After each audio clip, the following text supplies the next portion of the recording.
warahmatullahi wabarakatuh. Perkenalkan, nama Abdi Lutfiani sareng pembawa berita. Perkenalkan, nama rerencangan Abdi anu sareng ngapidiokeun Abdi namina anu Yunita.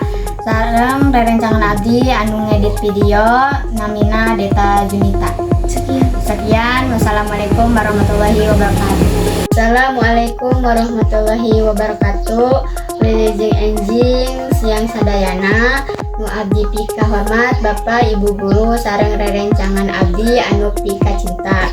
Hayu urang panjatkeun puji syukur ka Allah Subhanahu wa taala sabab ku rahmat sareng nikmatna. Dan dina sadayana tiasa kumpul dengan keadaan sehat walafiat. Di dieu abdi nyamperkeun hiji berita anu jadi pusat perhatian masyarakat nyaeta kaayaan gempa bumi di wilayah Lampung.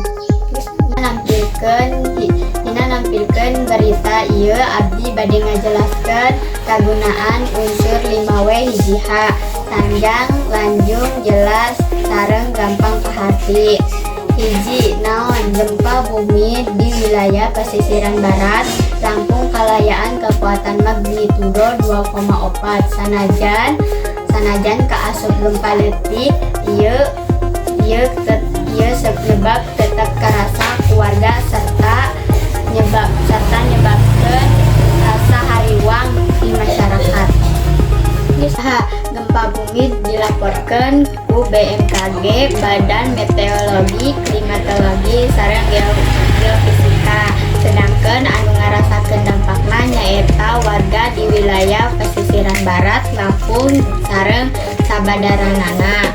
Tilu, iraha kejadian gempa di poe Senen tanggal 27 April 2026 kira-kira jam 17.40 WIB. Lalika warga keur ngalakukeun kagiatan sapopoe. Kaopat di mana pusat gempa aya di Kabupaten Pesisiran Barat, Provinsi Lampung, sababaraha wilayah di sakelilingna oge ngarasa getaran sanajan tepati kuat. Anu kalima, nah gempa ieu disebabkeun ku pergeseran lempeng tektonik di jero bumi.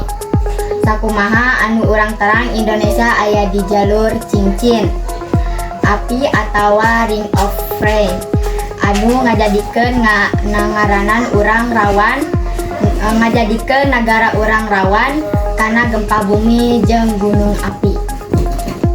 Kumaha nalika gempa kajadian sababaraha warga ngarasa lantai jeung tembok rada ngagetar, aya nu langsung keluar imah tipikeun nyangkalan hal-hal anu tipi kahoyong.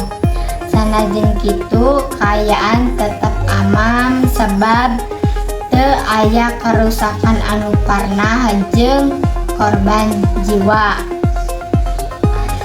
Mugia ku ayeuna kejadian ieu urang sadaya tiasa langkung waspada, langkung siap sarta salawas ngajaga keselamatan diri jeung lingkungan sabadareuna.